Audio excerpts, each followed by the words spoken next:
Hi guys, இதுதான் எங்கள் ATM. இதில் வந்து நீங்கள் கார்டு வந்து இன்சர்ட் பண்ணால், நான் இங்கே ஏடிஎம்னு எழுதியிருக்கு, இதில் கார்டை இன்சர்ட் பண்ணிங்கன்னா இங்கேருந்து காயின்ஸ் வந்து கொட்டும். ஆமாம் காய்ஸ். அப்புறமா சைடில் வந்து பாஸ்வேர்ட், இதில் வந்து சும்மா நீங்கள் பாஸ்வேர்டு அமர்த்துற மாதிரி அமர்த்திட்டு நீங்கள் வந்து காசு எடுக்கணும். அப்புறமா இங்கால வந்து நீங்கள் எடுத்த காசை சேவ் பண்ணுறேன்னா இதில் போட்டு வைக்கலாம். ஆமாம் காய்ஸ், அதாவது ஒரு இது மாதிரி சேவ் பண்ற இது மாதிரி என்னது அது, அதாவது உண்டியல். இங்க வந்து மேல வந்து காசு போடணும், கேஷ் இன். நீங்க காசு கொடுத்தாதான் உங்களுக்கு வெளியில காசு வரும். அப்படி கூட இந்த ஏடிஎம் யார் பண்ணி தந்தேன்னா என் அக்கா தான். நானா ஃபர்ஸ்ட் ஏடிஎம் நான் கார்டு இன்சர்ட் பண்றோம் பாருங்க. ஐ காசு மழையா கொட்டுதே. வாவ், ரீகேப் பாப்போம்.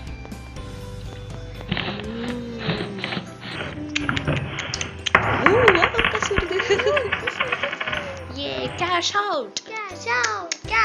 ATM. இதுதான் எங்க ATM. நான் எங்க தாத்தாவோட கார்டன் காட்டினது உங்களுக்கு பிடிச்சனா அதை பிடிச்சேன்னா பக்கத்து ஒரு பெல் இருக்கும், அதை கிளிக் பண்ணிருக்கேன். இந்த காசு போடுறோம், நாங்க வந்து சேவ் மணி பண்றோம். நாங்க மணியை வந்து சேவ் பண்றோம். எடுத்த காசு வந்து நாங்க சேவ் பண்றோம். ஓகே गाइस, அடுத்து நான் வந்து இந்த ஏடிஎம் வந்து எப்படி வர்க் பண்ணுதுன்னு காட்ட போறேன். இப்ப புரியும் உங்களுக்கு நான் எதுக்கு காசு போட்டாதான் காசு எடுக்க முடியும்னு சொன்னேன். இப்பதான் உங்களுக்கு புரியும் பாருங்க. காசு போடுறோமா, இப்ப காடை வந்து உள்ள தள்ளுவோமா. வெயிட், எங்க காணும், காடை காணும்.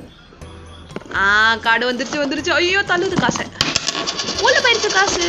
வெளியில போகும். இப்பதான் இப்படிதான் காய்ஸ் காசு வெளியில போகும்.